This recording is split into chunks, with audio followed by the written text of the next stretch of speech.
Hello, this is Mr. Stansbury. I'm going to take you through some of the problems on the 12A Part 1 assignment. First one we're going to take a look at here is 1A. Find the derivative of m with respect to t if m equals t cubed minus 3t squared plus 1.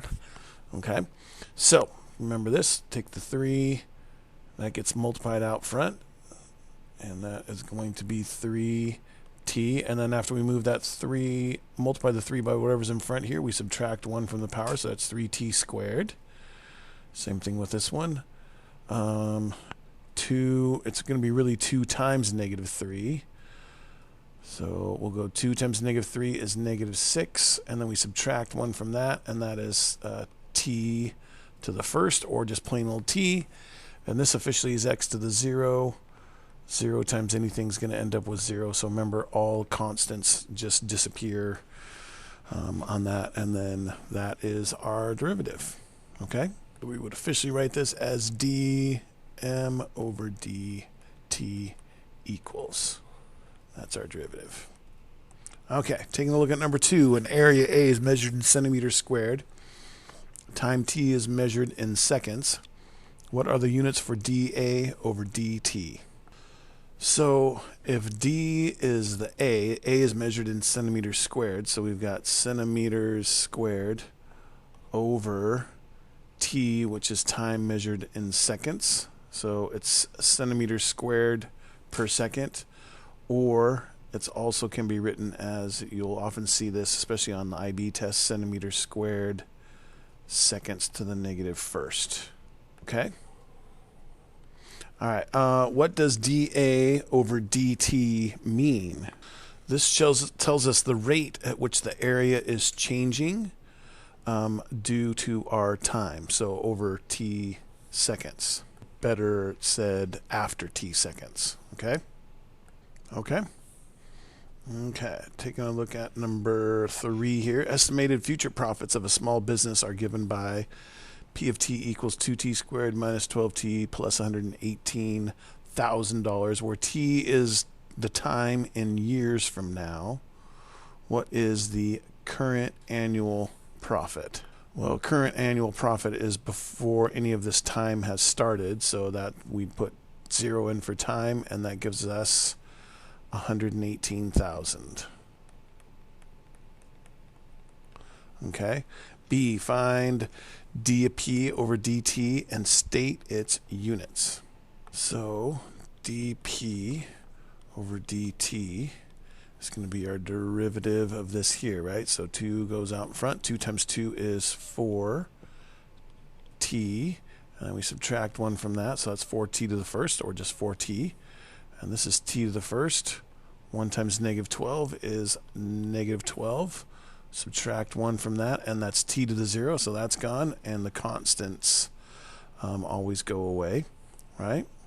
And state its units. This is 4t minus 12, $1,000 per year. Per year. That's the units, right? So that's going to give us our units on this derivative piece here is going to be $1,000 per year, and that's going to be the increase or decrease of how much they're making. So for part C, it says find dP over dt when t equals 8, and explain what this value means. Okay, so we're going to plug in our 8 for t, so 4 times 8 minus 12 gives us 32 minus 12, which gives us 20. Okay, and explain what that means. So that means that the business, it's increasing by, because it's positive, it's increasing by $20,000 per year. So they're making $20,000 more profit from the previous year at that point. Okay, so like from the 7th year to the 8th year, they're actually making $20,000 more per year. More per year than the previous year.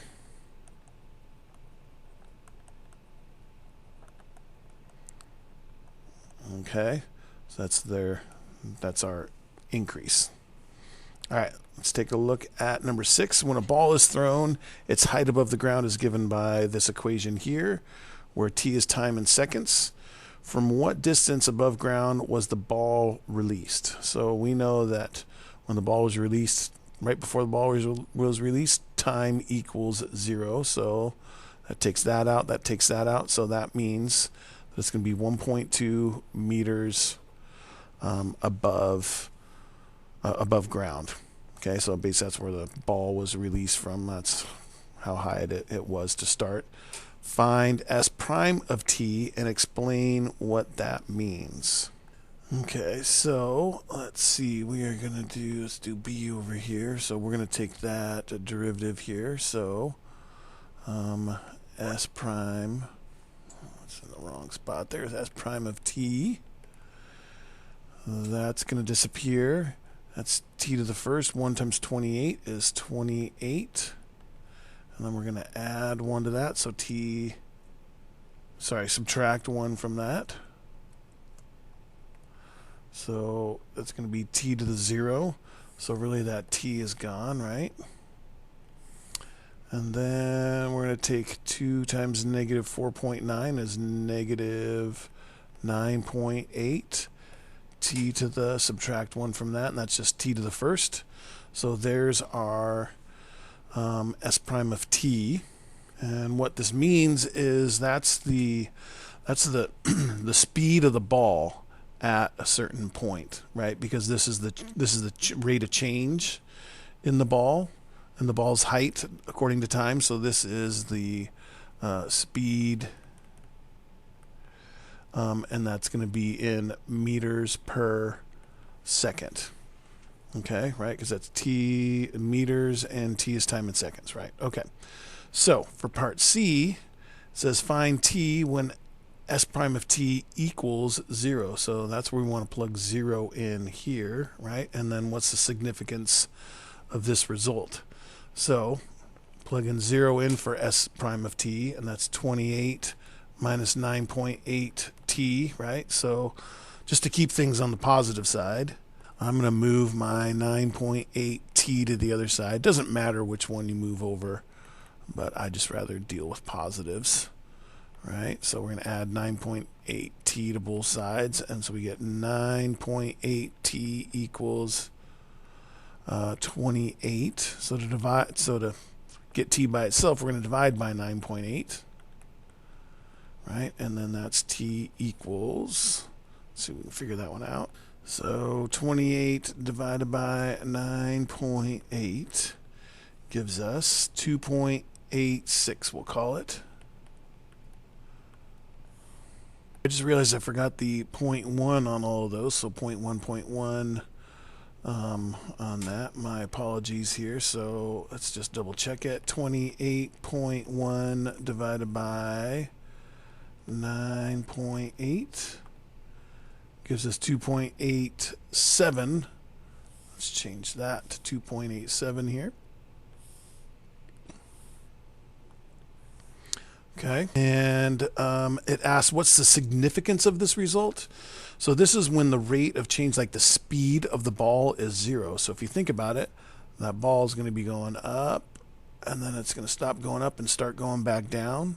So when the speed of the ball is 0, as opposed to like going up and down, that's going to be the significance of that. Is that's going to be the maximum height. So it's going to take it will take 2.87 seconds to reach its maximum height. Okay, 2.87 seconds to reach its maximum height. What is the maximum height reached by the ball? So since we know it takes 2.87 seconds to reach the max height, we can simply plug that back into our original equation and see what the maximum height is. Okay, so we have that. Put it all in the calculator, push enter. 41.49. This is part D.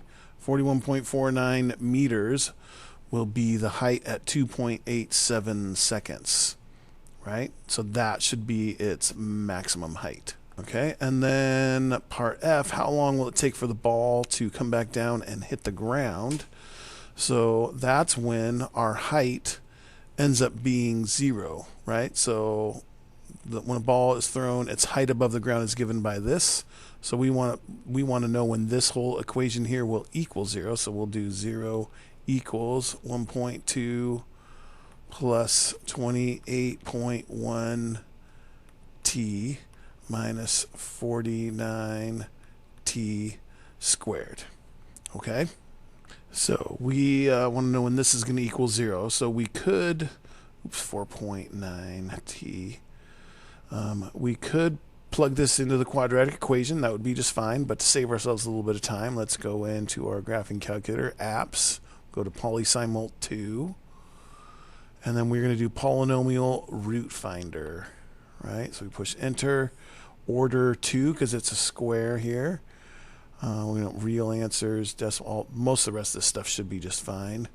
We'll go to next, and now we're going to put in our our equation looks like here. So it's important to note that the t squared goes first, or an x squared goes first, then the x, then the constant. So we got to put negative 4.9 in first here, and then plus is fine there, and then we do 28.1, right? And then we're going to add 1.2. Right? Make sure you push enter on the last one so that gets entered in, and then we're gonna, like these buttons here are now to do the solve. We're gonna push the graph button because that's this button here. So we push graph, which really is solve, and it tells us that we're going to have two solutions at negative 0.04 and 5.78, we'll call it. Okay, so let's do this. Negative 0.04 and I think it was 5.78. Is that what we said? Yeah. Now, how long is it going to take for the ball to hit the ground? Obviously, negative time isn't going to work. It's going to have to be 5.78. But just to kind of give you an idea of what's going on there, let's say here's our graph. Okay, so the ball's released at 1.2 meters above ground right here. So it's going to go up and come down. That right there, that's going to be our 5.78 seconds to come back down and hit the ground. Now, if you'll notice, if this parabola continues, it's going to come back here and just hit on the negative side right here. That's our negative 0.04, which again, obviously in this problem does not make sense, but just so you can understand why we're getting two different answers. But we're gonna what we're looking for is 5.78 seconds is going to be how long it takes for that ball to come back down and hit the ground. Okay? Okay, one last one to take a look at, number 8 here. Palm tree is grown from a seed in a pot. Its height after t years is given by this equation here, where time is between 0 and 4 years. So this model only holds up between 0 and 4 years. Okay, you can't take this for like 20 years or something like that. Okay, find dh over dt and state its units. So finding the derivative of this here. So let's do our work down here where we've got some room. AI, so dh over dt is going to be 2 times 0.01 is 0.2. And then we're going to subtract 1 from that. So that's t to the first. And then 1, that's t to the first, right? 1 times 0.15 is 0 plus 0.15. Ugh, putting too many decimals in there. Sorry, 0.15, and that's 1 minus 1, so that t is gone. So there's our derivative. So the change here is obviously going to be in meters per year. Okay, that's not per hour, but per year. That's a y. Okay. So a part I says how fast was the tree growing after 1 year. So it's not asking for how tall it was. If it was asking for how tall it was after 1 year, we'd plug it into here. But if they're asking how fast it was growing, that's our change. That's our meters per year. So that's our change in rate. So we're going to plug, that means we're going to plug this 1 into our derivative function here. So we're going to go 0.2 times 1 plus 0.15 gives us 0.2 plus 0.15. So that's going to be 0.35 meters per year. Okay. So at 1 year, that tree, or the palm tree, was growing at 0.35 meters per year at that 1 year mark. Okay. For B, it says B part I here. After 4 years, the palm tree is taken out of this pot and planted in the ground. Its height over time can now be modeled by H equals 20 minus K over T meters, where K is a constant, where T is greater than or equal to 4. Find the value of K. So from A part 3, which we didn't actually do in this video here, the tree was 2.2 meters tall after 4 years. Okay. So that means from up here, 20 minus K over 4 has to equal our height, which we know is 2.2 meters. So now we're just going to simply go through and solve this. So I'm going to subtract 20 from both sides. Right, and we get negative K over 4 equals 2.2 minus 20 is what? Negative 17.8. If we take that and put it over 1, we can just simply do some cross products here. 4 times negative 17.8. 4 times negative 17.8 equals negative 71.2. So that gives us negative 71.2 equals negative K. So that means K is going to be 71.2. All right. All right. That's all we have for the problems from the 12A Part 1 assignment. If you have any further questions on any of this, please feel free to ask. Thanks.